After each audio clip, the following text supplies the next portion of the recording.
Yes, indeed. It's the Loveline. Phone number, 1-800-LOVE-191. Oh, that's nice. Yeah. Well, your mic's working through. Here you go. It is? Yeah. Oh, okay. All righty. I'm done hacking up phlegm on Drew's mic. I got my lucky mic back.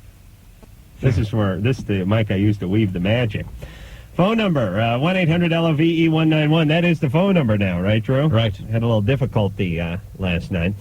Fax number, 310-854-4455. Steve Jackson and Todd Eckhart are both here from the Pietasters. The Pietasters are a band I met, I think it was a year ago, but it could have been 2 years ago. It was at WHFS in D.C., I was hanging around with Dickie and the other Bostonians, and they were hanging around with the Pietasters. And I hadn't heard of the Pietasters at this point, but they seem like nice guys, and now I'm glad to hear they're doing well. Yeah. It's always good when you meet nice guys. I always hope that the guys we meet on this show, the bands that we like and that we have a good rapport with, end up having success, because it just makes me that much cooler. You know what I mean? Yes. Yes. All right, so hold on. Todd, I'm going to slide your mic away from the screen because it gets some feedback. And Steve, don't be shy about leaning up into that. Now, when did I meet you? Was it last year? No, I think those mics aren't working either. Yeah. Oh, wait, welcome Steve's to Westwood, too, by the way. Steve's going down. Hello. Yeah, I think actually Dickie and Joe Gittleman dragged me in here on one of their appearances, and then shortly was that thereafter, before Washington? I think it was, because I think it was after. No, I think it was before, because you actually recognized me there in D.C., and I was real flattered that, oh, really? you knew who I was and everything. Yeah, but I do that. Yeah, you're like, oh yeah, how's that going? Did I call you buddy? Probably so, or something. Hey, like buddy, that. what's But then we rolled you happening? into the conversion van and took you to the steakhouse. Oh yes, we went to a gay steakhouse. They don't have that in L.A. No. Because the only meat that the gays eat in L.A. are the ones that. All right. You know what I'm saying? Yeah. There's no big hearty gays out here. It's a lifestyle. Yeah. They're into that vegan life, like I said, except for the meat they put in there. It just happens to be. Oh, okay. But I had a good time, and now you guys, let's talk about. Let me get the Pietaster CD now. This CD's been out for... Since October. Yeah. Right, because I've had it and have had it for a while. And you guys, tell us what you guys have been up to. Driving around playing shows and trying to get the name out there. We went to Canada with the Boss Towns, and then to Europe in the springtime, and we're on the Warped Tour right now. And that's going to go down in Irvine tomorrow. Tomorrow, right? Yeah. We were in San Diego tonight, or today, during the day. On the Warped? Yeah. And how many, where did it kick off? In Phoenix. Oh, that's right. Yesterday. Yeah. Yesterday? Maybe. It all seems like one long day, and we've just been playing for... I'm trying to think of who we had on here. Maybe it was Blink 182 the what? a week and a half ago or something. It was telling us. Ferris, too, I heard. Oh, Save Ferris, yeah. Yeah, they're on it, too. Great guys, those Save Ferris kids, aren't they? They're really nice. Could you think of a bad thing to say about Save Ferris?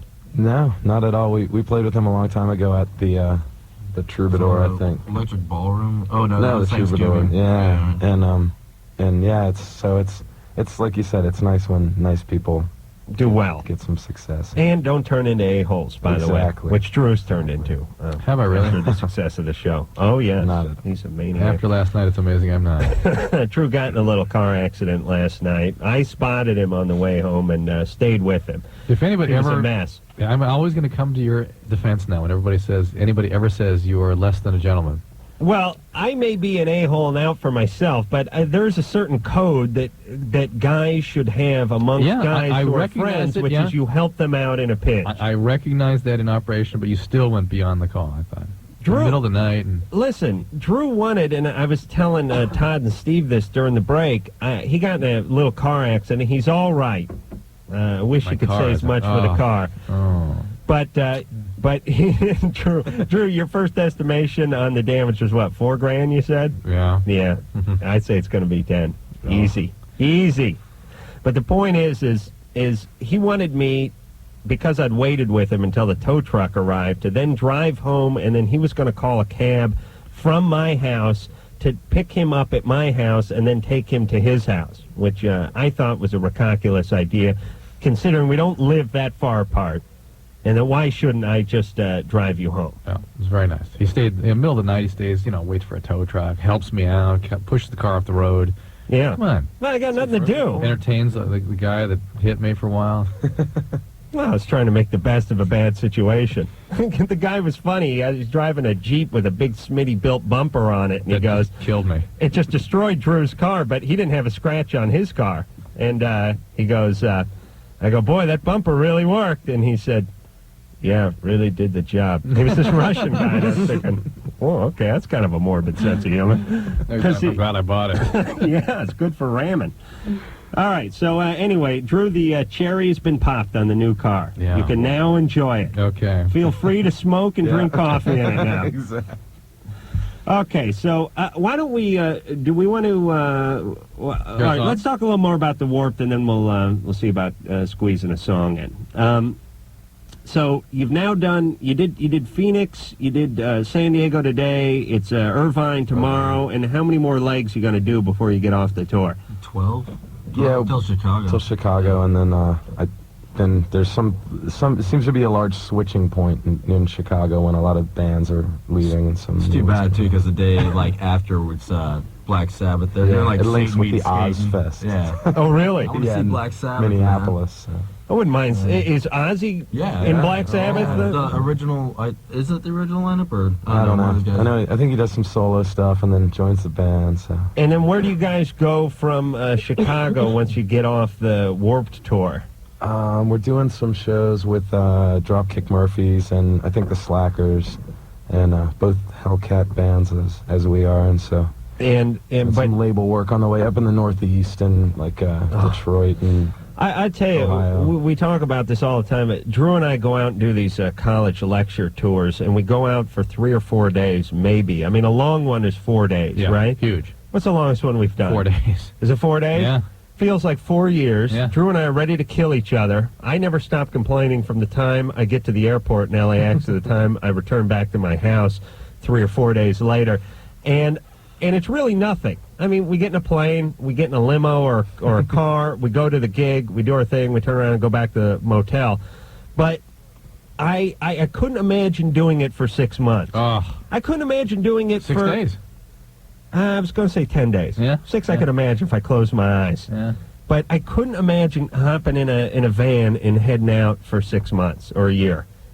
Well, I guess a lot of the bands on the Warped Tour couldn't imagine going to work every day and sitting in traffic and. Well, I guess you got to do ups something. and downs about everything. We were out since September or since October. We've been back I think a month over. I remember, Adam, Christmas you time. lost your will to live. That's true. You guys still want to live? No, I mean, you guys definitely Uh-huh. aren't locked in any kind of boring profession here. I'm not implying that at all, but... No, We have lost our will to live. Well, we lost our will to live, but I tell people all the time when they say, hey, this job, this is a great gig, you must have a fun time, and I always say, no, it's not fun. It's like anything you do enough, you learn to despise it. But, on the other hand, I always take it as you got to do something for a living, and 99% of the things you do for a living suck. Yeah. This just doesn't suck, so you're ahead of the game. If you hadn't done so many other things that sucked so much more. Right. Yes, I have carpet cleaning and being a gay prostitute to look back Don't on. knock it till you try it, man. Come on. How do you think we pay the band bills? Exactly. The Pietasters don't pay the bills, man. The Pietasters. If anyone has listened to the show at all, they know how much I love pie, and that's initially that was my attraction to the group. The word pie, right in the title. All right. So, are we going to play a song? Do we have a song? Crazy Monkey Woman is the song. Oh, it's on there. Yeah. Oh, okay. Well, let's hear that from the Pietasters. That'd be Crazy Monkey Woman from the Pietasters. Hey, that's a good song.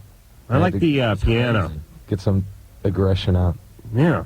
I love all the horns. I love all the piano. I think my worst time musically is like during that whole sort of Flock of Seagulls and that whole synthesized era. I always hated that. And I know it's easy and convenient to get away from an era that everyone decides they hate it and decide you hate it too, but I hated it when I was living in it.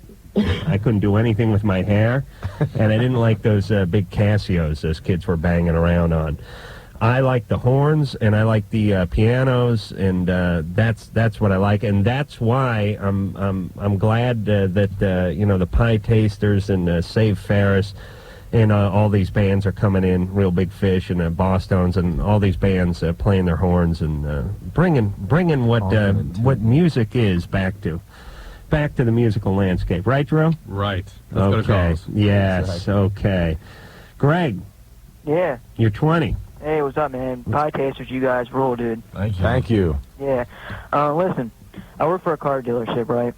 One of the receptionists that just started working there, she has this website the guys and I have been talking about, right? So I go on this website, right? And she's like doing all these like nasty things like golden showers and like, stuff with other girls and stuff like that, right?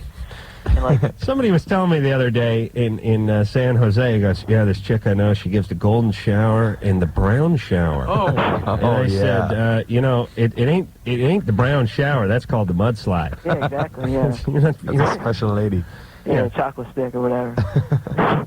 But anyways, Boy, you called the right guys. exactly. Would you be willing to pose for some pictures of a more mature nature, perhaps? Who? Her? Yeah, man. Did you get her number? We got a magazine we're putting out called Peeing on the Girl in the Plastic Bubble. Really? Yeah, I mean, I can get her number. I work with her. but let me understand this. She gloats about the fact that she has this site. No. Like, she doesn't think anybody knows. How did you find out about it? The guys at work tell me about it. How did they find out about it? I guess they went on the web and found out. Oh, they sell cars for a living. These guys are maniacal. Yeah, they always lie, they're shiesty, they do whatever. Right. So, Yeah, now the whole business has been rounded out. The receptionist pees on you, and the guys who say the car read me in the ass. Thank Yeah. God. They crap on you, too. They crap on you in their own symbolic way. so, like, I don't know if I should go up to her and be like, yeah, I saw your website. It was pretty cool. Well, So I what could just be like, what are you hoping to get out of Are it? you friends with her already, or? yeah, I mean, would I this be talk like to her. the- We always, like, have conversations and whatever. And No. when you say it's her website, Yeah. is this a business of hers? I guess, because you can have a membership with her. Oh, my God. And is it exclusively does it exclusively cater to the golden shower clientele? That's like the opening picture. That's nice. Uh-huh. So, I mean, Man, count there's your... like different pictures of her you can have, and there's like, she has like a nickname, and it goes like throughout the whole history of how she got her nickname, Uh-huh. I'm tiring of this. Man, thank you, I lucky tire. stars, man, and get on with it. Yeah, just get on with things. The person Yeah. there, she's got some weird history. Thanks for the story, though. Hey, Pietasters, when you coming to Baltimore? Soon, man. Yeah, at the end of July, we'll be back at home. We'll be hanging around there, probably. I don't know when we're playing, honestly. That was one of those Loveline non-questions, which Yeah. is, you see a website, it's a chick you work with, she's Well- peeing on people. What's the question? Well, he Do you wants hose to her know down? how to Yeah. deal with it, and just to keep it to himself. Just you be friends with her, be friends with her. It'll come up eventually. You imagine a bunch of guys in bad sport coats knowing that Oh. you're peeing on people. As you're moonlighting by peeing on people. Sarah, Hi. you're 16. Yes, I'd just like to say to the band, I love you guys. You guys are awesome. Thank I you. love you back. Have you seen the Pietasters? I haven't seen them How do you love them? because my easy. sister has their CD. It's easy. It's easy. We're easy to love. That's We're true. beautiful. I haven't seen them, and I love them. What's the question, Sarah? Well, I've been going out with this guy for 2 months, and after a month, I started giving him oral sex, I guess you could say, and he's been very persistent on wanting to have sex, and I keep saying no. And about a week ago, we were at my house and we were just watching a movie, and he kept asking, "Hey, it's a perfect time. Nobody's here," and just like he's kind of like forced himself on me. Like I don't know if it's rape or not because I don't know. A lot of Did you tell him no? I did tell him no. Then it's rape, or at But- least a sexual assault of some type. A lot of my friends say it's not because I've been going out with him. No. You're allowed to That rape guy's a your... jerk. Husbands rape their wives, Yeah. right? That's That's why... legal in Virginia. That's why it was Is that right? Yeah. Yeah. That's one of those weird little... Wow. It's one of But Well- yeah, that's not a... But who's got the trouble to pack up and the forethought to go to Virginia just because Yeah, you're just- horny? Were Were know? you a virgin, we Sarah? did. Yeah, So this is your first experience. yeah. That's tough. I mean, how horrible that is. I'm sorry. How long did you go out, or are you going out with 2 him? months. 2 months. 2 months. Yeah. Are you gonna break up with him? Are you gonna have him arrested? No, I don't. I'm not. How old is he? He's 16. You see, I want to hold on. I want to talk about you for a second, Sarah. The element in Sarah that makes the guy realize he can get away with it is the same element that makes her not want to break up with him Right. or call the cops Right. or take any action. Right. It's that same thing. Right. I mean, At least guys, I have made sort of the impulse. right, Sarah. Yeah. What's up with you that you don't feel that good about yourself? I don't have the best self-esteem about myself. No. Right, because for you this is sort of okay. Yeah. I mean, you don't love it, but on the other hand, you kind of you don't deserve it, but it happens. What are you gonna do, right? I kind of thought he was my boyfriend, and after, like, a lot of people said, well, he is your boyfriend, and after a while, you should have expected this. Oh my No, God! you should not expect that. No, you That's should not right. expect Yeah. it. You were assaulted. What you know, the healthy thing would be to eject this guy and to tell everybody what he did. Tell include- everybody what he did? Yes. I don't know about that. Hold on, Hey. Drew. What are you talking about? That would be the healthy thing. The guy forced himself on her. You gotta But then warn you get a somebody. name for it. He's going to do it to other people. Yeah. He's going to do it to other people. That's No, the way this yeah. is. That's people need to know. Sarah, Yeah. I mean, what happened? Were you kicking and screaming, or did you just say no, or were you guys drinking, or what went on? I was completely sober, and he was too. We were just watching a movie, and like always, he's all you want. Did you say no, or did you scream or yell? I said no, and then he started taking off my pants, and then I tried putting them back on, and he wouldn't let me. And I told him no, and I told him to leave, and I just wouldn't. He wouldn't. Okay, see, that's not right. What movie were you watching? Just because it'll be ironic, whatever it is. I don't even remember. Okay. I don't remember. Were you? Where did you learn that you can be objectified like that? That you can be? Where did I learn? Yeah, I mean, did your parents manhandle you in some way when you were younger? No. Where's your dad? My dad's in his room. They never struck you or hit you in any Well, way? I mean, if I was ever bad, yeah. Okay, they did. that's how you create a Sarah. Okay, parents, listen carefully. Most of the parents that listen to the show are drunk and 16, right. so they don't, There you they go. don't listen. Their listening skills aren't what they could be. But Sarah, what's your dad doing in Israel? What's my dad doing in Israel? He's in his room. Yeah, he's in his room. He said. I swear to God, I thought you said my dad's in Israel. You just had a No. seizure, Adam. Just Oh my take care of it at the God. break. Okay, Adam. I could see where the question would sound like it was from left field. Yeah, do you wear a retainer, Sarah? No. No. Okay. Well, then it's my bad. Your dad's in his room, Yeah. and he was good to you, and he smacked you around a little bit. Yeah, when I was little. Right. Yeah, what, Yeah. what does it matter then? Well, It's like back a when he could- spanking, right? Like a spanking, not like a slap. Yeah, like in the he would make me bend over and he'd whip me with the belt if I was. Actually, that was my mom. That's how you create a Sarah. That's how you destroy a child's self-esteem and create antisocial behavior. Okay. And set them up to be nice victims for their future boyfriends. So, Sarah, you're kind of at the crossroads here, which is you could stay with the guy, reinforce this bad pattern, and eventually let him impregnate you, then drop out of school while he loses his teeth and his will to live. Or you could take a stand for yourself right now and perhaps take your life down a slightly different path. What do you want to do? I'm not going to go around telling everybody what happened. All right, because screw Drew. That's horrible advice. Oh, okay. The pie taster had been on the road for a month. They're drunk, and they knew that was bad advice. Don't tell anyone. Just break up with him. Yeah, definitely don't hang out with this guy anymore. Just break up with him. Yeah, he has no self-control. Do you have an older brother? There are No. lots of single pie tasters that are Exactly. nice and treat ladies with respect. That's right. I mean, the guy's a loser, man. He has no self-control. Yeah. Okay. Break up with him, Sarah. Yeah, you definitely don't need Please. to be with a guy, whether or not you decide to. And by the way, when you let this stuff go unchecked, it'll just keep going. Yeah, this is his thing. He believes he has a right to this, and it's just the way he's going to be. After 2 months. You know. And he's going to be worse to more future women. This is just the beginning. Right. Now, how many people you figure rape once, and then think, Get out of rape, the system. rape didn't agree with me? Ah. Yeah, exactly. I didn't really like it. You know somebody who's like a big guy that you can fight in and stuff? Oh, wait a Let minute. him take care of it. Right. Okay. Drew, Right. you want to sell the next call? We're going to talk about the morning after pill Oh, we are. after this. Good. Hey, you know what I was thinking about today? The morning after pill? No, but it's kind of interesting. What? It had to do with old people. Yeah. And Viagra? I said to my friend today, I was yelling about my old neighbor, Yeah. and then I stopped myself in the middle of yelling about my old neighbor, and I said, It's funny that we make fun of old people, like, hey, you old fart, or when women get old, it's like, hey, that old bag, look at her. Or when you're behind an old guy on the road, it's like, hey, grandpa, shake your ass, I got a life to lead here, right? I thought it's really funny that we make fun of old people in this society, and we fire them from their jobs, and all that kind of crap, when we're all going to get old. Oh, yeah. It's a bad plan, I've decided. Oh, yes. And seeing as how I'm 34, and, in the relative blink of the eye, I'm going to be a geriatric. Yeah. I want to change that. Tonight. Well, starting tonight. I'm just saying it's no longer the majority of the okay. population is going to be over 60 in about 20 years. That's my point. I said to my friend, I understand the logic in making fun of midgets because you're never going to be a midget. But it would seem almost retarded in its logic to make fun of somebody that you're going to become. But it makes sense in a society like where if you knew you were going to be black in 20 years, would you burn a cross on your lawn? But that's retarded. This is a society where nobody believes they're going to get older.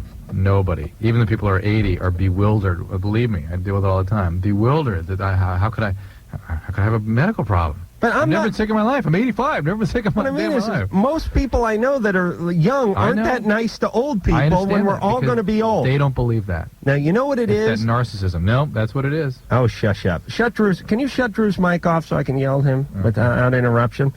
I think old people remind us that we're going to die, and we turn it on them that way. Is that true? Okay, don't try to talk. We'll be back. Loveline's phone. Starting the show. Steve and Todd are both here from the fabulous Pietasters. They're doing the Warp Tour. That will be in Irvine, California, tomorrow. And then it's off to, I know, Tahoe? Yeah. Oh, yeah. I remember whoever was, I thought it was Blink-182. Maybe it was Save Ferris, but I thought when they're telling me about going to Tahoe, I said, hey, that's a pretty good stop. And we have a day off there, too, so we're going to do a little have gambling. some barbecuing and, gambling. Yeah. Rafting, whatever. Yeah. That's, I've been there once and thought it was amazing. As a matter of fact, you guys probably won't go this way, but I drove once from Tahoe to Yosemite. Great stretch of highway. Drew, here we go with the radio show that we both get paid the same for, even though I do everything. Who are you talking to? Patient. Uh-oh. Having a stroke, maybe. Oh, a stroke? Yeah. All right. Now I'm going to hell. No, because you rescued me last night. Oh, I did? You're still about... That's right. You got two trump cards left. That's right. Chris. Yeah. You're 14. Yeah. What's going on? Okay, I have a question. Okay, me and my girlfriend, had, sex last night. And, I'm, freaking out right now. Okay, me and my girlfriend had sex last night. And, I was wondering, how long does my girlfriend have to take the morning after pill? 72 hours. 72 hours? Get it for her, please. Yeah. Will you? Yeah, because, the condom broke. And, I'm freaking out. Yeah, okay. Well, the morning after pill is really quite effective. There's some study that came out just recently about the Washington trial of making the morning after pill available to people without a prescription. And in a fairly large study, no significant untoward reactions to making that available to people. In fact, maybe avoiding a lot of untoward problems, such as pregnancy and the complications associated with pregnancy. All right. What Drew's talking about is the religious wackos. No, just that Right. in Washington State, they allow you to get the birth control pill, the morning after pill, without a prescription. It's available to you. Right. And they've now studied that, and it's almost no no side effects. Political side effects. Well, no medical side effects. Speaking of side effects, why are you talking to the side of the microphone, Drew? Why don't you go ahead and face it toward your mouth? It's because I gave you a compliment. You're just going to dismantle me tonight, aren't you? Well, I mean, you're all over the place tonight. You're flipping your pen around. You got your mic sideways. You can't all sit night, still. Upset. All right. That's what I'm saying. Relax. You're home now. So, Chris, get her to a doctor. Let me give you a Planned Parenthood phone number. They can give you the after emergency contraception, it's called. It's 1-800-230-PLAN, 1-800-230-PLAN. Hey, Chris, how'd the condom break? Oh, no. Nah, the condom didn't break. It fell off, man. Come on. He didn't wear a condom. Yeah. Chris, you didn't wear a condom. Yeah, I did. No, you didn't. I want you to admit to me you didn't wear a condom. I did wear condoms. I don't know, just Bro, you're old. You mean did it break at the drawstring? I used it plenty of times. Yeah. It was worn out. Man, don't put those in your wallet. It was my lucky condom until that night. It had worked 14 times. All right, Chris, come on. Poor guy, 14 years old. Chris, do not let this thing go. She will get pregnant, and then you guys will be up S Creek without a paddle. 14, pregnant. All right, get that morning after pill. It's no big deal. You just take a couple of birth control pills, and that's it. For 3 days and maybe vomit a little bit. Yeah, it's better. A little nausea with that. But You don't vomit the kid up, though, do you? No, but it's better than the nausea of the first trimester. Oh, there's nothing worse than hearing my nasally drone on that 6-second delay. I agree. Hello? Jason. Hello? Turn your radio down. Oh, okay. What's going on?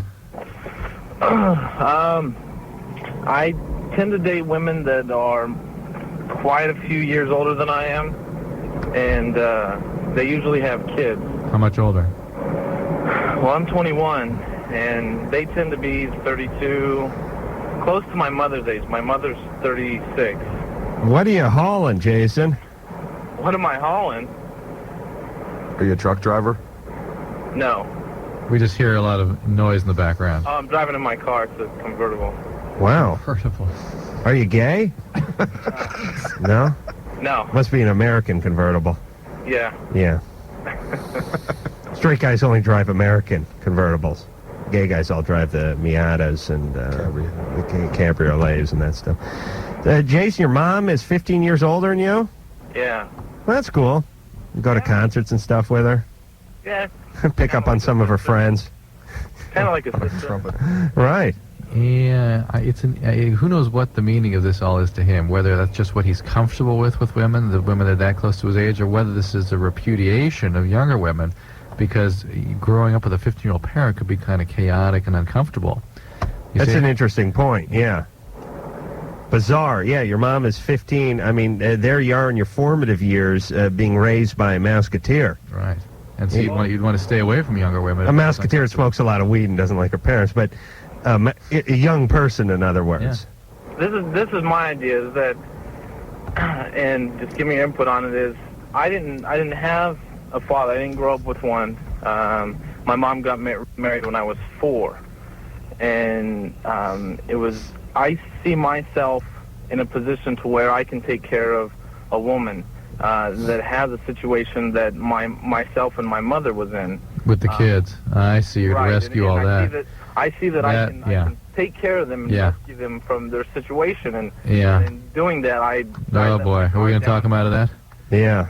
Go ahead. Well, I don't know how. I mean, we really need to beat you physically. It's hard to do over the phone.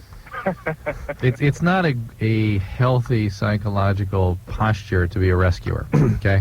Any relationship based on any agenda is always bad, and I know I've just damned 99.9% of the relationships that people are having in America, but what I mean is, in a perfect world, you want to see somebody that you find attractive, that you have a common interest in, that you appreciate as a human, and get together based on their qualities and your qualities. Separately. Not based on, your dad was an alcoholic, so you got to marry a boozer. Yeah, no, don't act based on history. Based on the present. The two separate people that find each other interesting and are attracted to each other. Okay, that's fine. But how do you even know what you're attracted to or who you're attracted to if not based on this disastrous history? For him. For him. Yeah. Oh, I just mean in general. Yeah, you know, the more powerful your history, too, the more you're attracted to the person. Meaning, the more you were abused as a kid, the more you're into abusers. And the more boozing that went on at your house, the more you're into the boozers. I mean, the more powerful it is. Yeah, the more powerless you felt in that circumstance, the more you want to regain control of it and try to work it out in your adult life. Okay. But Jason knows what he's doing. He does know what he's doing, but he doesn't seem to have any idea about stopping. The deal is, I mean, women who are around rescuers have two reactions usually. Either they hate them because it's sort of who do you think you are? Trying to, it's very insulting to think that they would need a rescuer, or resentment, or they play it out. And somebody that needs a rescuer is not a healthy person either. Okay. So. Oh, the show's getting heavy. Wow. Makes you guys want to just go out and play, right? On the other hand, here we are discouraging somebody from helping out somebody who may be in need with a kid. All right, so I'm with Drew. Go ahead and have sex with her for 6 months, but do not get involved emotionally. That's not what I said. That's not what I said. I think that's. But I read between the lines. One thing I would tell you, though, is don't get involved in the kid's life unless you plan to stay. Because you do not want to be part of the in and out, which is probably what you're ending up doing, and which is actually what probably happened to you, is have men in and out of your life, which is what was so traumatizing. So here you are trying to solve the same situation, but actually recreating the exact same traumas that you went through. Drew, what do you think about this strategy? Good. Damn, man. You guys are... I think this is a strategy. You're involved with the kid's life, but every time you see the kid, you're drunk and belligerent, so that when you do leave, it's a bit of a relief. I see. And there's no big letdown. Taters. You know what I'm saying? There's certain strategy there, Drew. I like taters. Taters. Amy. Huh? You're 15. Yeah. What's going on? You're on with the Pietasters. Huh? The Pietasters? Hi. Hi. I've been dating this guy for 6 months now, and recently he just told me he got another girl pregnant, and I'm like in love with this guy. He's 16, and everybody's telling me to break up with him, but I don't want to break up with him because I'm in love with him, and I'm losing friends. All right. I don't want to break up with him. All right. Okay, but he cheated on you and got someone pregnant? Yeah, but she loves him, Adam. And he already played me with a 12-year-old, which I don't understand. Yeah, but she loves him, Adam. He did what with a 12-year-old? We'll find out after the break. No, she wasn't told. This was another girl, like, all that. Uh-huh. But he told me that the worst thing about him getting her pregnant and stuff was that the girl was ugly. Oh, what a peach. That is a bummer. What a beautiful man. See why you love him. Yeah, it does smart. You can see why he loved him. Yeah. Can't you imagine that? He must, this Charming guy. Yeah. Knight and Charming Armor. Where are all these? Chivalry is not dead. This is the woman in 5 years going to be going, where are all the good men? Yeah. Where are they? They're cowering in their apartments. They're scared they may cross paths with you. All right, Amy? Are you there? Yeah, I'm still here. All right, we're going to go to commercial. Okay. Here's what I want you to do during the break. Okay. I want you to get a bottle of aspirin and a notepad. Okay. And we're going to, and a pencil. Okay. We're going to explain to you via copious descriptions that why you don't need to be with this guy. Okay. All right? Okay. All right. Hang on. We'll be back with the Pietasters. You have 5 seconds. What a life I'm leading. Steve and Todd are both here from the Pietasters. The Pietasters are playing the Warp Tour for a few more dates, and actually, what, 8 or 9 more dates, and then 12 or something? well, 12 altogether, July right? or something more, like that. I think. I don't know what's going Yeah, on. whatever. 10 more, then. Do you like?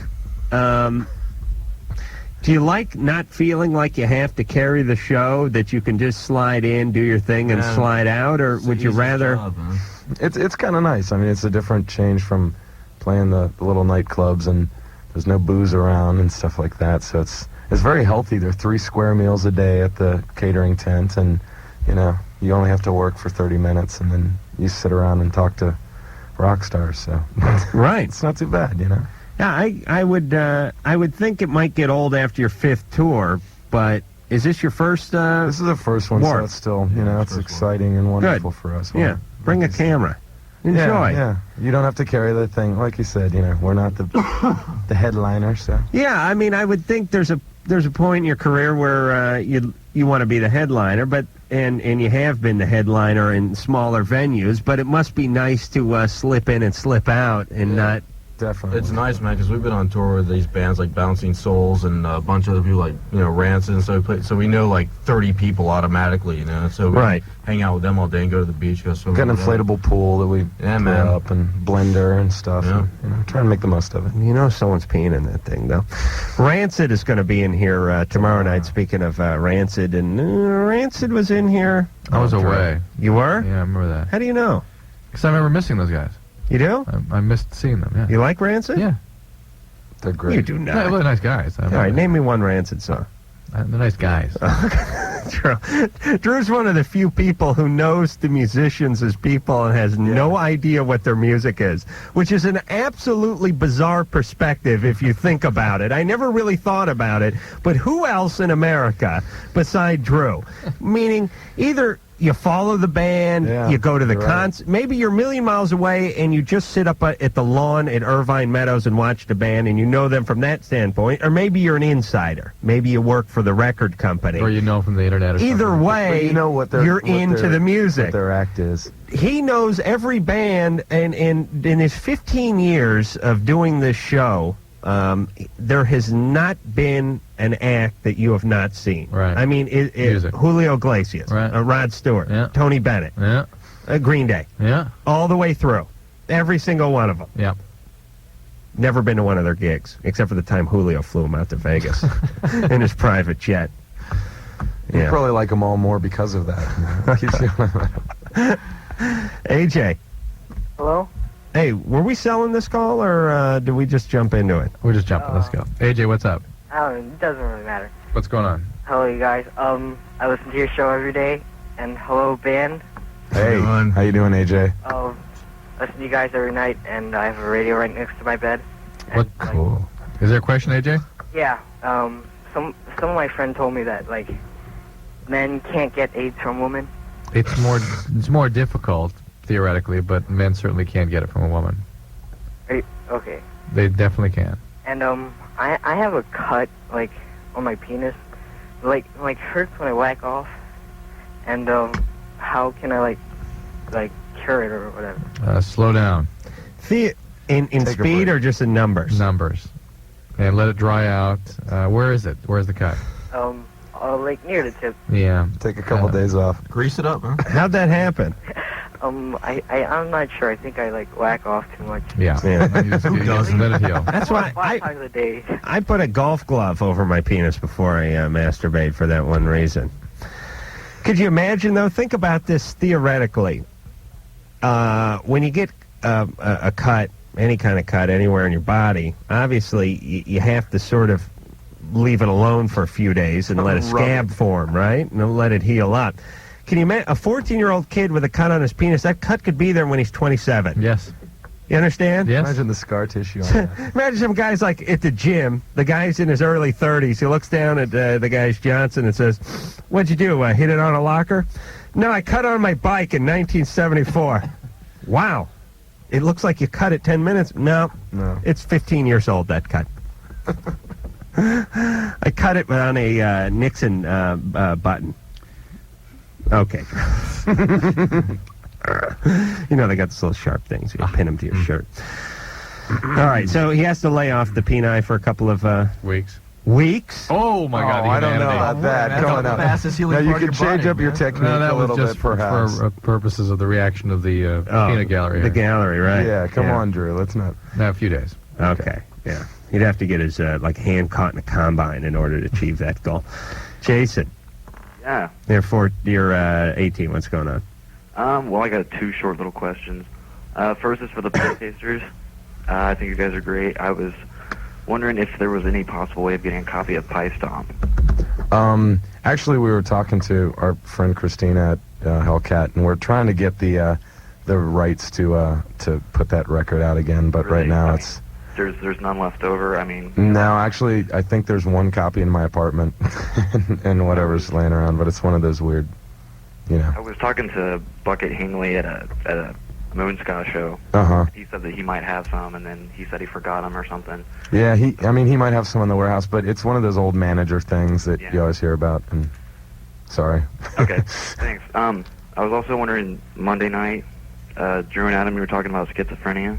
Right. Right. You were saying it can hit. Suddenly. Yeah. Yeah. My girlfriend's schizophrenic, Oh, and boy. she's been really bad, or she had been really bad. Went together for about 3 years. For the first year and a half, she was kind of crazy for a while, and after that, she's got a lot better. She's on the right medication. super nice. Well, she took Prozac and Zoloft for a while. How What old makes is she? What makes you think she's schizophrenic? That's what she was diagnosed as. Those are not typical schizophrenic medications. I don't. That's what they were diagnosed it as, and that's what they prescribed. What were the symptoms she was having? She kind of hears voices. No, that's it. Not like, I mean, she doesn't hear things. She just hears voices like whispering. They don't say specific things. Yep. That's the deal. Okay. I was just wondering, like, what She's not taking anything anymore, but I mean, she's acting fine. She hasn't been taking them for a while. Huh. I was just. Was she on speed at the time? Was she doing drugs or speed? Recently? At that time. Yeah. She did. I'm going with a big affirmative there. I have to wonder if that diagnosis was accurate. Schizophrenia. What? She was doing like acid or something before I met her, which was 3 years ago. All right, that can induce a syndrome that looks to all the world like schizophrenia, but it is a stimulant psychosis. Let me explain something. When you drink a pony keg and then vomit that night, you're not bulimic. Yeah. You understand? You just drank too much and blew chow. I mean, It doesn't amphetamine. if you're high on like acid and you see things, That's you're not necessarily schizophrenic. You're high. I think they've misdiagnosed her. I think this. Was she high in the doctor's office? Nothing I know of. Well, but there can be some residual effects of acid that can look like schizophrenia. If you add speed to that, you've got something that really looks like schizophrenia. Her mom was diagnosed with that too. Well, did her mom follow the Grateful Dead at all? I don't think so. No. All right. How old is she? She's 17. The thing about schizophrenia is that it's a little young to begin that, and it usually doesn't just get better. It gets worse as time goes along, and you have to stay on medications or the symptoms come back. I was just kind of wondering what the percentage of that happening, like it just hitting. Do you think you may get it? Me? No. I mean, to her, It's uncommon in my experience for it to come completely out of the blue. Really? For there to be no hint that there's something going on. Does it happen often? No, I would say no. All right. Thanks. What do you got, about 65% chance? 70? What do you think? Rare. Jason? Hmm? How many schizophrenics do you know? Just one. Okay, there you go. That's enough.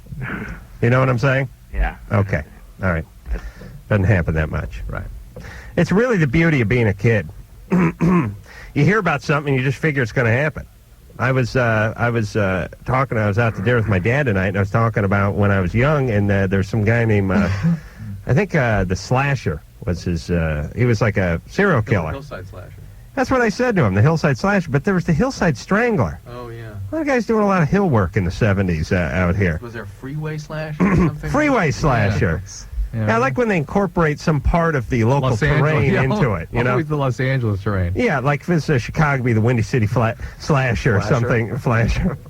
Whatever happened to the Flasher? The point is I was saying to him, this Slasher, this guy, and I don't remember what happened to the Slasher, but Drew, you can figure it out. I was about 9 or 10 when this guy, or maybe 11, was running around. That sound right for you? What were you, 15, 16? Yeah. The point is I used to see the news stories, and then I'd go to bed, and it was just me and my mom, and I knew my mom wasn't hauling her big ass out of the room to do it. You know, she wasn't going to protect anybody. And I thought, well, there's about a 50-50 chance of the guy killing me in my sleep. You know what I'm saying? Yeah. You hear about crap when you're 10, and it's going to happen. It's going to happen. Yeah. Right. So, actually, teenagers are this way with everything but pregnancy, if you think about it.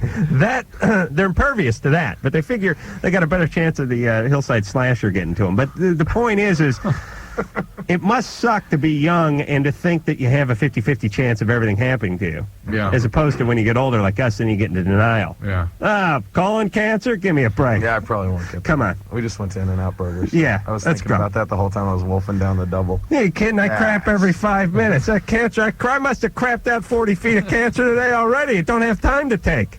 It finds no home. It lodges on a piece of dookie, and then I move it right out.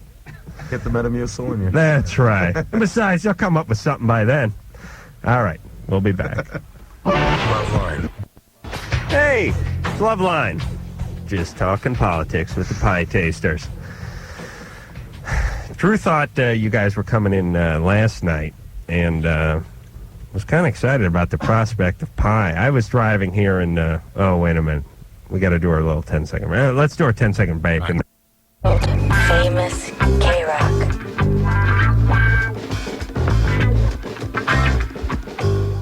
It is Loveline. Todd and Steve are both here from the Pietasters. Rancid will be in here tomorrow, I guess, after Warped. Yeah. Oh, they're going to be fresh. Yeah. Everybody's... they're going to smell like fish and be drunk. But that's fine. That's the name of the game. Pietasters are doing Warped tomorrow, and then Warped next day in Reno? After that? Tahoe, Or Tahoe. San Francisco, Portland. Oh, Seattle, Vancouver. See, those are all good places to go. Yeah. Especially this time of year. I know you got Aft in Phoenix. Phoenix was not a smart place to go this time of year, but it was a fun show. The people I know we're on in Phoenix. We're on in Phoenix, I believe. Yeah. The people that live in any part of Arizona or like Palm Springs and stuff like that, and stay there during Las Vegas, and stay there during the summer, are just are certifiable to me. They should all be locked up. I can't imagine it. I mean, it hits 85 and I'm miserable. I can't imagine going outside when it's like 122 degrees.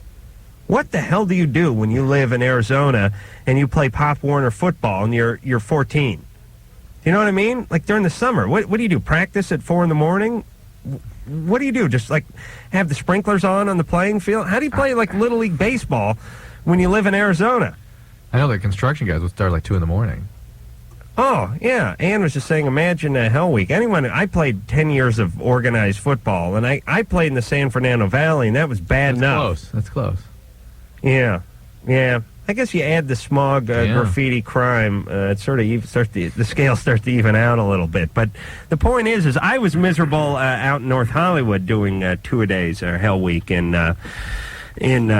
playing football. I couldn't imagine being in Tucson and doing it. You know, the football coach used to say, you condition hard over the summer, and Hell Week will be Heck Week. And you get one of those sort of... You never do it. You never do it, do you? Over the summer? No. But the point is you know, certain teachers and certain coaches, they had like their own little jokes and stuff, and it was just, you're 15, oh, what the hell? Give them a chuckle. Yeah. It'd be funny to insert your now bitter, cynical 34-year-old brain into your 15-year-old body. Stand up. Hey, that was pretty weak. As a matter of fact, Johnny Finnegan's brother played last year. Said you said the same Heck Week joke. That's a real gem. Let me write that down, Coach. That's a keeper. It's only going to be Heck Week. Jennifer. Hi. You're 16. Yep. What's going on? Oh, nothing much. Todd, Steven, I really dig you guys. I've dug you guys since Drop came out. Got a lot of Pie Taster fans calling in tonight. Oh, yeah. I can't believe it. Seriously, normally we have bands on here, and we get some pretty good-sized bands in here, and we'll get 2 calls the whole evening. This is more than we could hope for. No, I really do, you guys. I have a question for you guys. Mm-hmm. You guys said you were going to do a tour with the Dropkicks. By any chance, are you going to come out to the East Coast or to the West Coast here, or is it just going to be an East Coast thing? I think it's moving back towards the east. Yeah, right now it goes from Chicago to up into New England. Man. But where do you live in particular? Irvine. Oh. You're playing the Warped Tour tomorrow. Yeah. Are you going to that? I don't have tickets, actually. You can get into Irvine if you do sort of a Navy SEAL thing. Well, I could try. I have summer school, though, but... We can put her on Dickie's kind of list. Problem, but... He's got a list? Yeah, can we get her... Can you go to the gig? I can try. Well, what the hell's going... You live in Irvine, for Christ's sake. The Dropkicks won't be there, but it'll be a good show anyway, Yeah. I'm sure. Oh, yeah, I know. It's going to be a rad show. What do you do in the summer school? Geometry. Oh, man. Please, you'll never use it. I know. But the lyrics from a lot of those rock songs will come in handy later on in life. Oh, yeah. All right, why don't you go to the show tomorrow? Oh, I'll try. If I can... All right, no, hold on. Screw you. So I'm not going to twist your arm to go to a rock Let me show. get the question out of her, right? What was her question? She had a heavy question. Let's get to it. Right? Jennifer? Hey, Jennifer? Yeah. If I send over a limo with a basket in it, do you think Todd comes with you. You think you might make the gig tomorrow? I think so. Okay. I think What's so. your question, Jennifer? Okay. My dad, he's got a... I hate to say he's an alcoholic because I hate that word. Why? But, I don't know. You want to go boozer or lush or something? Well, just say an alcohol problem. And it's been this way. I've grown up with it. You know, it's like a fact of life. You know, I usually don't have very much problem with it. I just kind of accept it. But now my stepmom, it's caused so many problems that my stepmom, who, like, kind of rescued me from where I used to live and stuff, and, like, the situation I was in, she's, like, saying that if he doesn't improve, she's going to leave. Good. And that's just going to, and I don't know. That's his only hope at getting better. The only way people like with that disease get better is if they lose enough things to catch their attention. And if everyone in their life will will have nothing to do with their disease, and they really do leave, then they have to do something. All right. And they typically, that's when they get better. You need to go to some Al-Anon or some ACA meetings and get stronger yourself so you understand how this works. Okay. This is not something you have to accept. It is abusive to you, and he needs to deal with his disease. And allowing him to stay in his disease is doing him a disservice. You must support the recovery, but reject the disease. Yeah, that's a good one. Put that on a bumper sticker right next to, let's see, higher powered. How come I don't see? Hey, what's going on with AA that they're not on the bumper sticker drive anymore? No triangles with the circle. Oh, is that what that is? Yeah. Oh, that's what that is. Well, it's really, I think that's Al-Anon. I thought those were like yoga freaks. Yeah. I used to see a Powerless was one of them. Wasn't that one? Yeah. It was like in Rainbow Tape. And I'm friends with Jim P. Who's that guy? Bill W. Bill W. Jim P's another guy. He's still drinking. Yeah, I'm friend of Bill W's. And what was the high powered friends of Bill W. and was it Powerless? Probably something like that. If anyone can remember the good bumper stickers I used to see around, and listen, start putting the AA logo on there because it's confusing. I didn't know what it was. It's a code. Oh, it is? For people in AA to be able to identify each other. Yeah, but it screws with you. It's like that gay flag. I thought these guys were from Cameroon for like 6 years before I realized it was a gay flag. I'm like, You had to scrape them all off your car? You're like, yeah, Cameron. I knew you were a sister, honey. I'm really pulling for the bobsled team.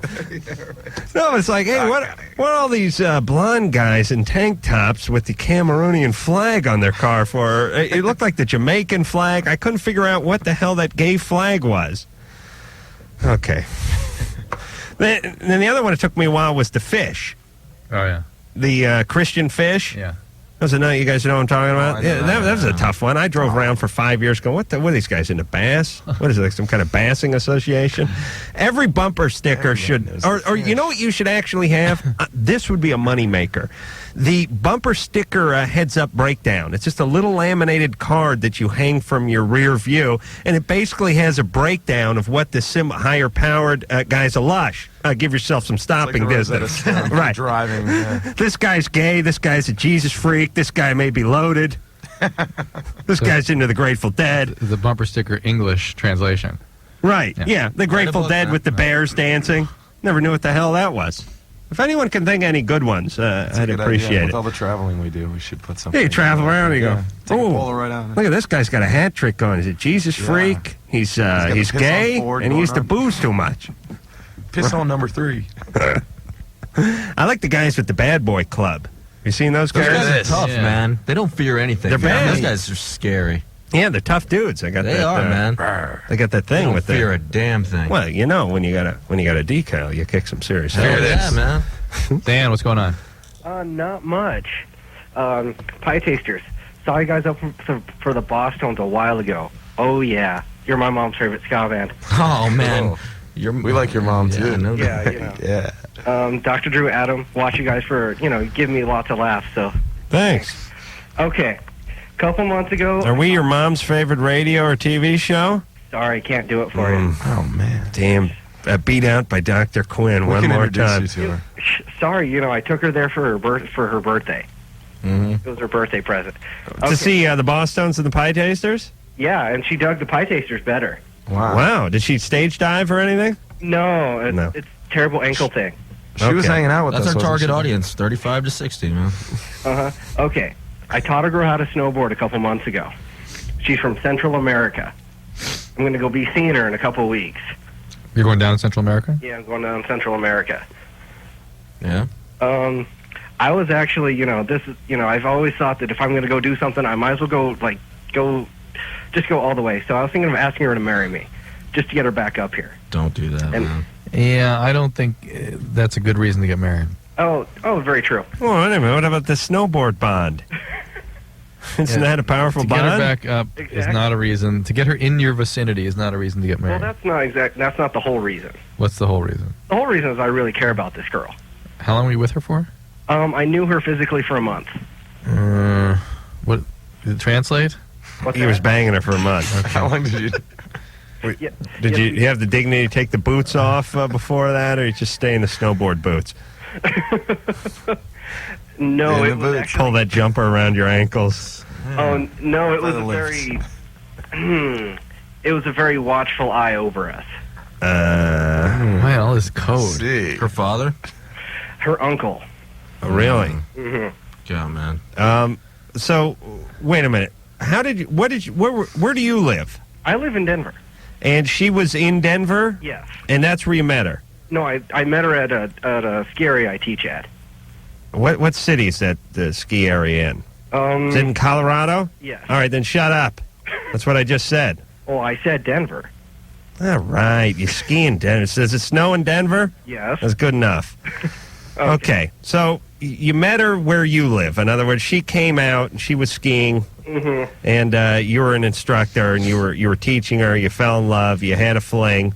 She stayed around for 4 weeks, and then she went back to Panama. Very romantic. Yeah, that's nice. Now she's invited you out to Panama.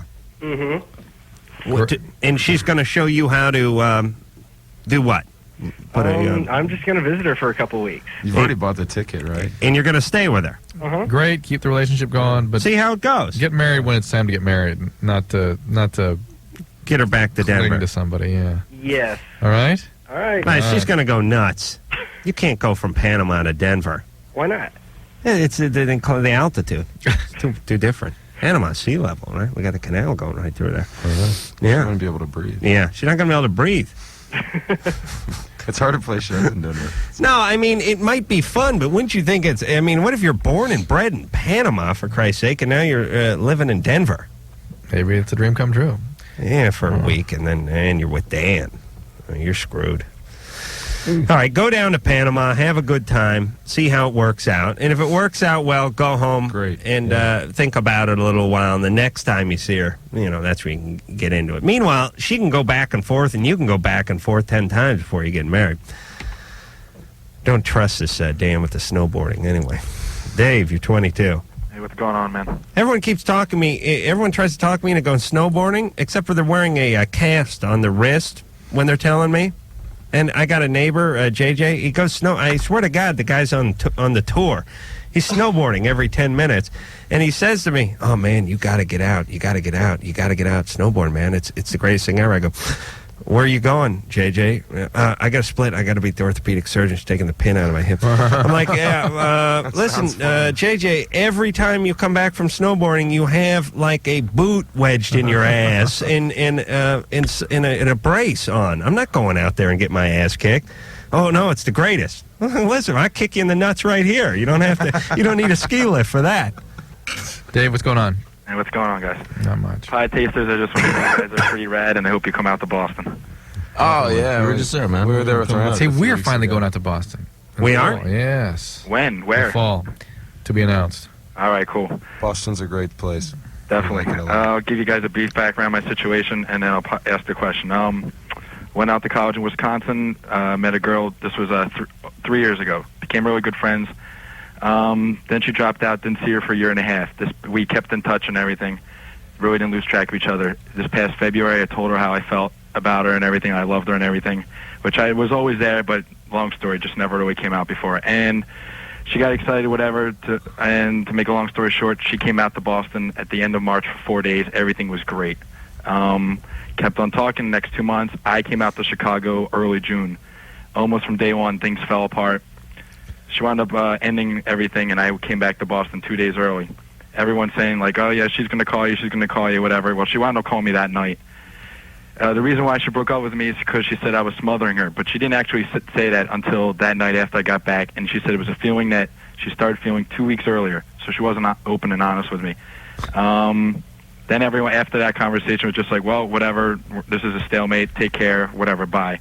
Everyone's like, she's going to call again. I'm like, I don't know. Well, she called me at 3:30 in the morning, Saturday morning. I was like half asleep, and she said, I just wanted to call and tell you I'm mad at you, and I can't believe you didn't call me, and this and that.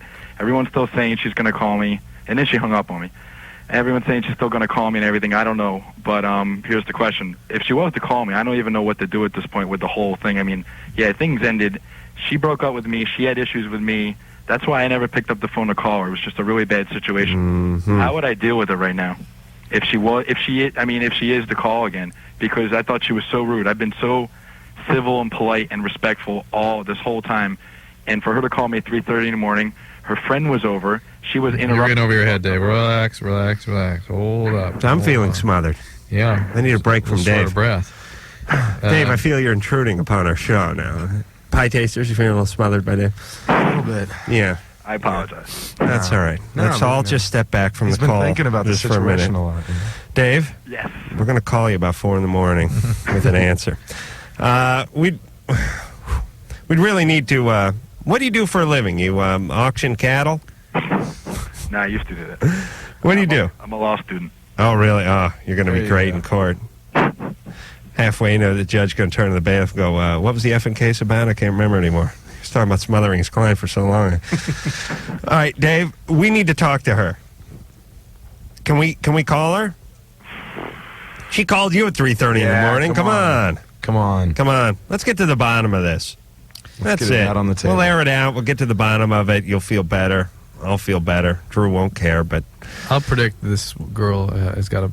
she's got some issues. She's got a personality disorder. Oh, yeah. Anybody who invites you out to their home state and then claims you're smothering them. This is somebody who needs chaos, Dave. At the beginning of this 3:30 a.m. Phone conversation, I said, she's like, how come you didn't call me and all that? I said, Amy, you had issues with me. You ended it with me. And that's when she said, we weren't boyfriend, girlfriend. Dave. She comes from chaos. Her very, very disturbed history, right? Well, she lived with her boyfriend for about 2 years. She moved twice for him. She told me, No, before that. Way before that. Where's her dad? pretty much not in her life. Yeah. Bad relationship with her mom. I think she has 3 or 4 older brothers. She doesn't talk to them at all. All right, and somebody did something to her too. Yeah. She one of those brothers tried something. Yeah, I would agree.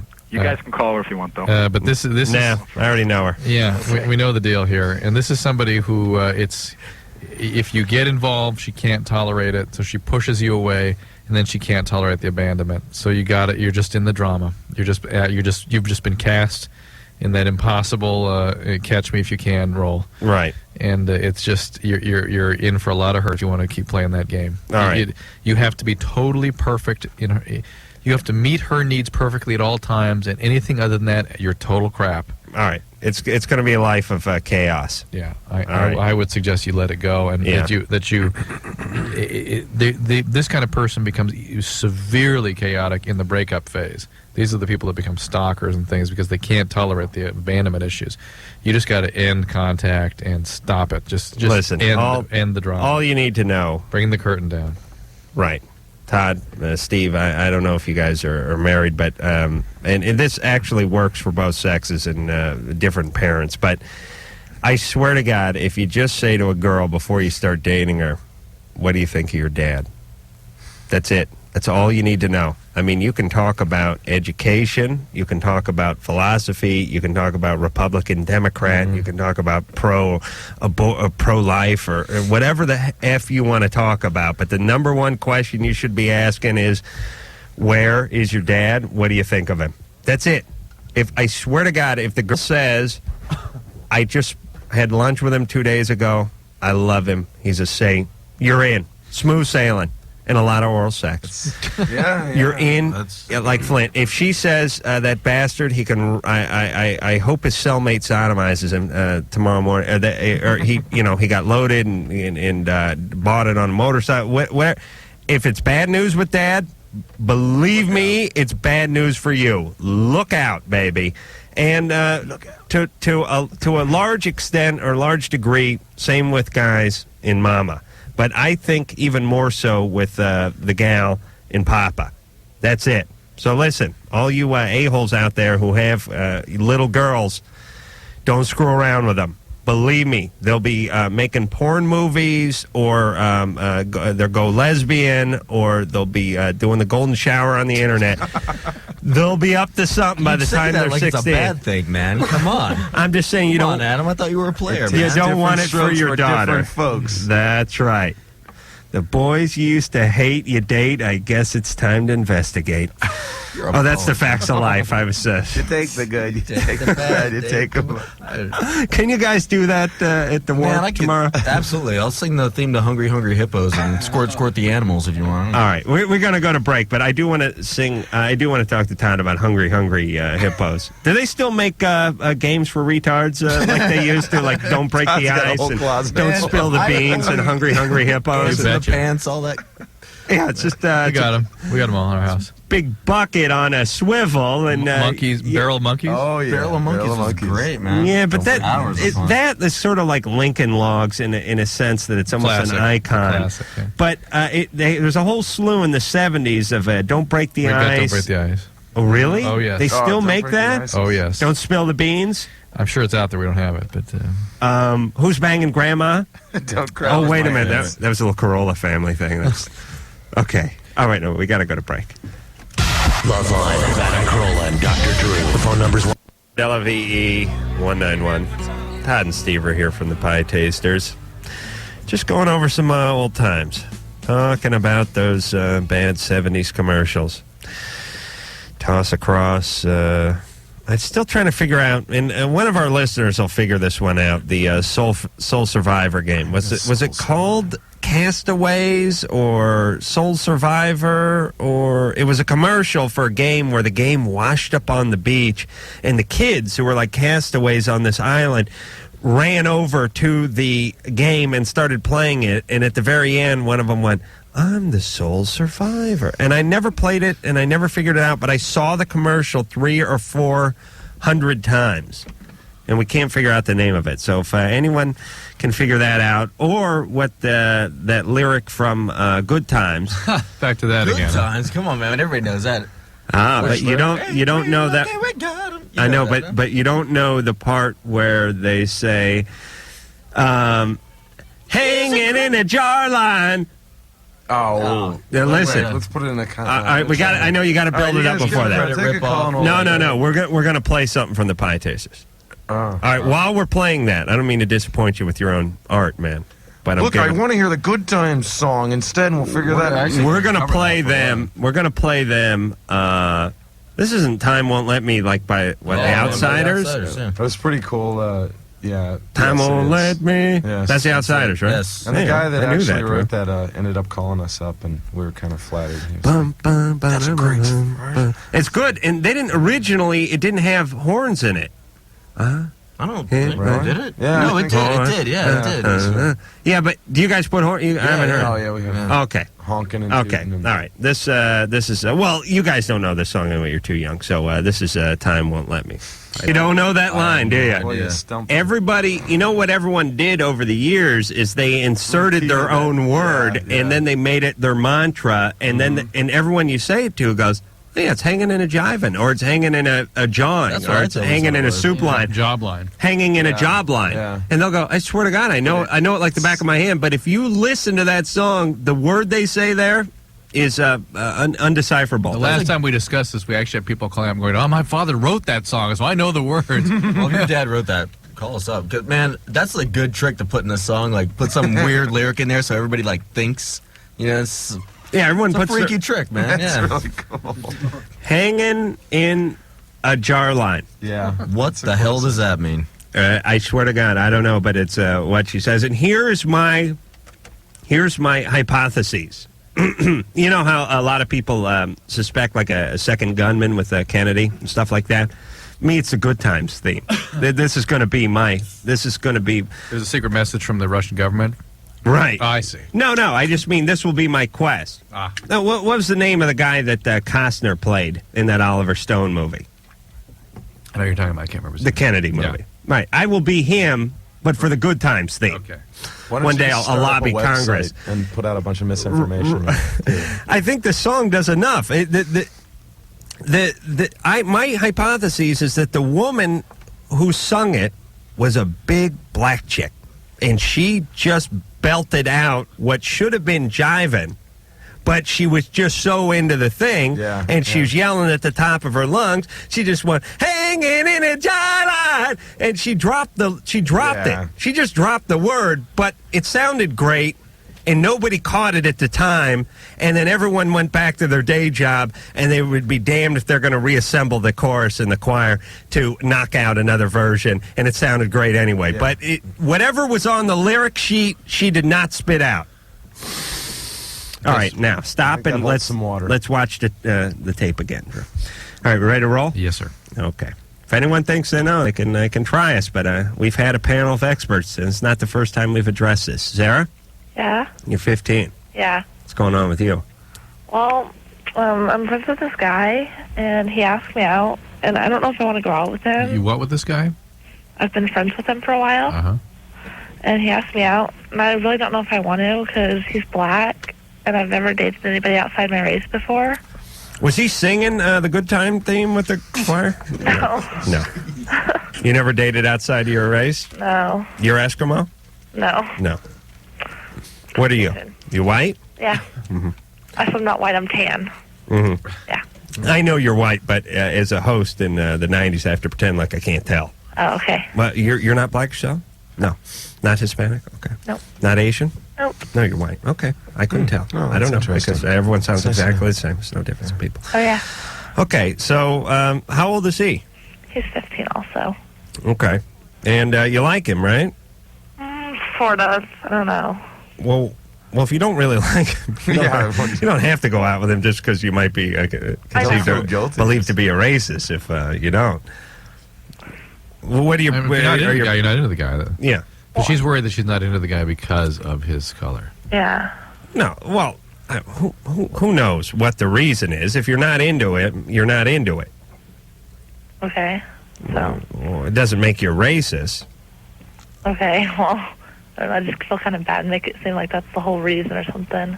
No, I know. I was talking to a friend of mine the other day about white guilt, and I had this theory that the black community never brings up, but it's not a bad theory. Sarah, you're thinking about dating this guy, even though you're not really nuts about him, just so you won't be labeled a racist. Not labeled a racist, but he won't think you're not dating him just because he's black. Yeah. Right? Yeah. So what I mean is, if this guy was white and name was Artie, it'd be no effing way you'd date him. No. But he's black, so maybe you would because you don't want to be perceived as a racist. That's interesting. Don't date him if you're not interested in him. Well, how should I tell him? Well, just tell him you're not interested in him. Like anybody else who would. Same way you tell Artie. Yeah, because it's... right, it does become racist when you do treat him differently because he is whatever color he is. That pisses people off, too. Mm-hmm. Yes. Okay. So just pretend he's a white guy and you don't like him. Okay. That's all. That's fine. Thank you. Okay. But if there's other black guys you like, date them. But here's what I was saying to a friend of mine, and I don't know how politically correct this is going to be or not, but I swear to God it's a point. I can't wait. Here we go. Everybody hold buckle in. Yeah. There's a decent amount of the black community who worries about racism, complains about racism, and says, I can't get ahead because of racism. And there's an element of society that is racist. And that is very true. I don't know what the percentage is, and I'm sure it varies from state to state, but there's a percentage of society. There are guys who aren't going to hire you because you're black, and there's women that aren't going to date you because they're black. And by the way, when it comes to dating, I don't think that's racist. People tend to want to date their own ethnicity. And black people date blacks, and Mexicans date Mexicans, and that's fine. You know, I don't believe that makes you racist. But the point is there is a certain amount of racism in the country. I don't believe it's a huge percentage, but there's a percentage. But there's a certain percentage of people that overcompensate for their a-hole racist neighbors, and you get a better shake. And you don't hear about that. And I think it helps to even things out. Now, hold on. Hear me out for a second. The whole affirmative action discussion is about that. Yeah, but what I'm saying is all you hear, if you hear a black guy complaining about racism, he talks about racism. But I'm here to tell black people that if I'm driving down the freeway off-ramp and I go down 5 of them and there's 5 white guys who want $1, I ain't giving it to him. If there's a black guy, I give it to him because I feel bad because I think he's going to think I'm a racist if I don't give him the $1. I didn't mean to say that black men only try to get money off people on the side of the freeway, but you know what I'm saying? There's a certain amount of compensation for people that are racist, which helps out. But you're not the first person to think of this, and people that please, Drew. Burst your bubble. How demeaning. People that have identified that feel that that's justified, that should be there given the years of abuse. I'm not saying I'm the first person to think of it, and obviously this is what affirmative action is hey, you have been getting screwed for a while, and we're going to try to give you a little something back for screwing you for all these years. But I'm talking about not on a government level, but on a sort of emotional level. If I'm walking down the street and a white guy's walking past me, I won't say hi. If a black guy's walking past me, I'll say, "What's up?" Because I don't want him to think I'm not saying hi to him because he's black.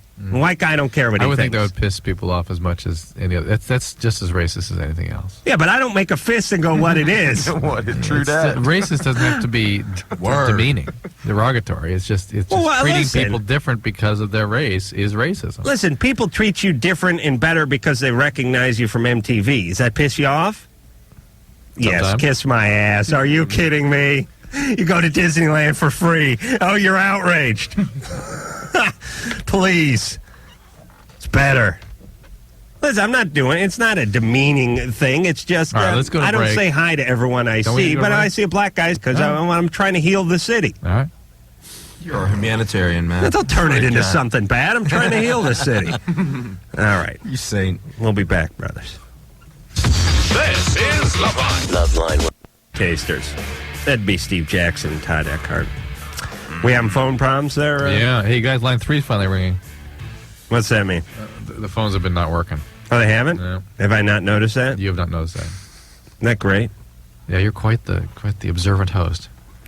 I think I'm one of those tortured genius types. I don't notice stuff. Idiot savant.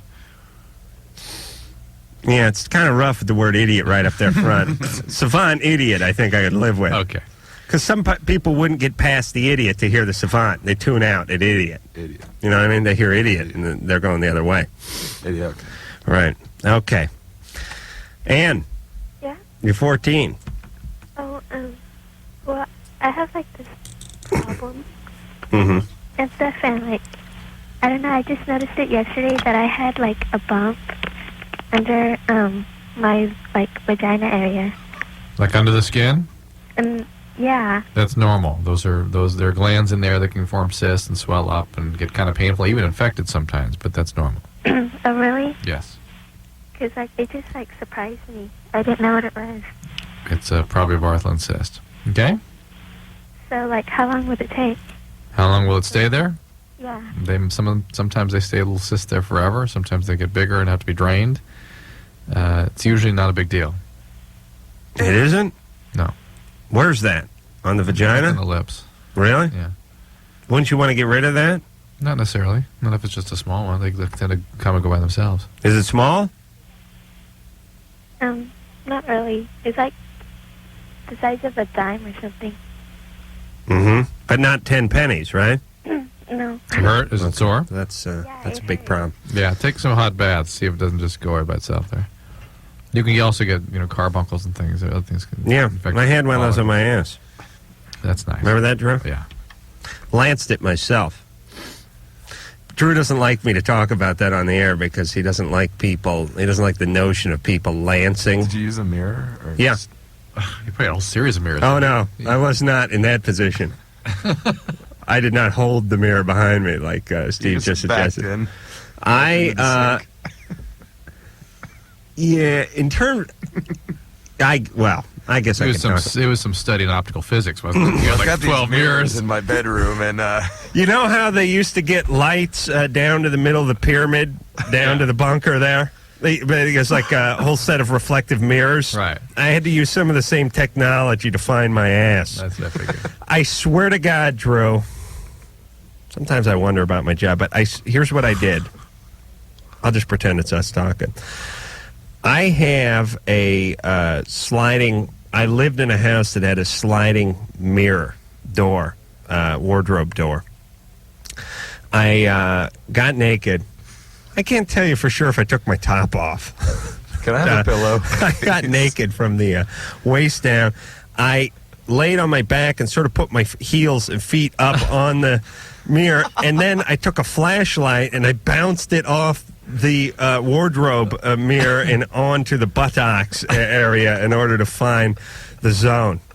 The zone. What are you going to do? It's like Mr. Wizard or something, man. Yeah, Bill Nye was there at the camera crew. Refractory light! And you notice the vector on the anus. Well, what are you going to do? You got a carbuncle on your ass. You got to find it, right? What did you lance it with? The first one... Don't know, Cliff. I got one on... Did you clean them first? No, it was a fountain pen. No, the first one that was lanced, I was like 18 or 19, and I actually lanced that. What? Well, it's just a pin. Oh. And you know how? I don't know. Heat it up? First It was off, rusty. I found it in a parking lot. I did this thing where I wiped it under my arm. Bit, Nice. You know? Yeah, it's sterile. I was wearing a fairly clean shirt. The first one I actually lanced with a pin. And you know, the thing that's dangerous about putting a pin that close to the pucker hole there is, you know, when you look at something through like a reflection in 2 or 3 mirrors, how things look backwards? It's the opposite. Like if you ever try to trim the back of your hair and you use like 2 mirrors and you think you're moving to the left, but you're moving to the right. Very dangerous, involving the sharp object in the anus. Yeah. The second one, which I had like 8 years later. Well, let's see. 19. Oh, it was like 10 years later, Drew. Thank God this thing's only happen every 10 years. That one went on its own, I think, through the heat that was generated through the flashlight bouncing off the mirror. Like, Did you use a magnifying glass? Like I was over an anthole or something. Yes. Right. I did say anthole, didn't I? Yeah. The point is that one just went. I stared it. Like I stared it down so hard that it just like went when I was looking at it. Just sheer will. It's holistic medicine. But the problem is my friend had me convinced I had a hemorrhoid for 4 days, and I was walking around spreading. I went through about $15 worth of Preparation H, rubbing it on my ass, and I was saying to my buddy who had me convinced it was a hemorrhoid, this Preparation H, man, this stuff don't work at all, man. I mean, I swear I've gone through 3 tubes. I can barely walk. I had to call in sick to work. I couldn't walk. And let me tell you, people, all they do is laugh. Hey, Bruce, yeah. Hold on. Bodies in Motion? Yeah, Bruce, it's Adam. Yeah. I can't teach my morning class. What's up, man? My ass. What are you talking about? Get in here. I'm serious, dude. I can't walk because my ass is on fire. Come on, get your sore ass down here and teach this 7 a.m. Kickboxing class. I swear to God, I can't get out of bed because of your ass. All right. Good luck with your ass. Hey, Tree, can you fill in for Adam's class? His ass is on fire. Yeah. Hold on, Adam. Tree wants to talk to you. I mean, that's the reaction you get. As a matter of fact, if you can't go to work because of like a hemorrhoid or a carbuncle on your ass, lie. Yeah, don't ever tell them the truth. Your funeral. Whatever. But don't tell them about the ass. They just start laughing. But they know you're not lying. You know what I mean? Like if you call in work and say, you're not going to make it. Hey, man, I'm really sick. I can't make it in. They go, yeah. Right. Sure. What is there, swell in? This guy's surfing. He's something. He drank too much last night. But you tell them your ass is on fire? You're desperate. They laugh their ass off, but they know there's no way he's making this ass up. Okay. Where are we, Drew? That one. No? Yeah, real quick. Vanessa? Hi there, what's up? Hey. Hey, look at these phones. We got a mess on our hands here. Huh? Well, who cares? The show's over. Yeah. We're worried about tomorrow. Show's over? What's up? No. Hey, guys. Hey. Hey, first of all, Pietasters, I'm going to say I love you guys. I love you. Thank you. There's a lot of love tonight. There really is for the tasters. A lot of love. From a lot of girls, too. Oh, yeah. Oh, yeah. What's the deal, Vanessa? We got 1 minute. 1 minute? Todd hasn't been late since he worked at the morgue. I swear to God, man. I need some really help, horny. man. Vanessa. Okay. when I have sex, I don't enjoy it as much as fantasizing about it. Are you with somebody you care about? No. Well, When I'm doing it, no. Yeah. Well, there you go. Well, I mean, like, I think I do, but not really. I mean, well, it's happened more than a couple of times before That what? that I don't enjoy it at all. You ever had a boyfriend? Excuse me? You have a boyfriend? Well, they were my boyfriends. And were the relationships good? Somewhat. Somewhat. You're pretty evasive there, Vanessa. Excuse me? Yeah, that's a keeper. Write that one down. At least I'm not saying, huh? You're very avoidant. Well, it's the same idea. You're not in touch with some feelings. And I think you need, as a woman, I think you need some feelings in order to enjoy yourself sexually. Right. You need to be some intimacy. You need to be connected with the person. Right. There's something about these relationships that aren't quite what you think they are. And so the fantasies are fairly complete, but the realities are not. Right. Work on some decent relationships. And don't sell yourself short. All right, but what we're saying is it's probably not a mechanical problem. Oh, yeah. Yeah. Find a guy, fall in love, be into the relationship. Yeah. Find a good guy. Yeah. And I think things will sort of settle themselves. But by the way, of course, there's nothing as good as the fantasies. Or if it is, you're not doing a good job on the fantasies. You know what I'm saying? Yeah. That's why it's fantasy. We'll be back. Oh yeah, everybody now. Hey, we're out of show. Amazing. Oh, Drew, you're so stoked, aren't you? I'm just those car accidents affect you in ways you really can't anticipate. I mean, it just throws you off. I'm just not right. Hey, but isn't it weird when you get into a car accident, you think to yourself, how did I avoid getting in one so long? Yeah, like you should get in a car. You should really get in it in like a minor accident every 3.5 weeks. What's even worse is I'm so tentative now. I almost get in an accident every 3 minutes when I'm driving. Really? Yeah, I can't. Because you're afraid to pull out. Yeah, I'm just hesitating on everything. Drew's one of the only guys I know who catches air leaving the Loveline parking lot every night. I swear to God. And now, what'd you do? Steal your folks' car? Yeah. Oh, one of the things that got me last night, I knew it was going to take a long time to repair this thing. I thought, I don't have any coverage for Your folks have an extra car? No, but they have 2 cars, so I took one. Oh, really? Very kind. You know what my folks would do if I said, how about I take one of your cars? They said, no. They'd hit me.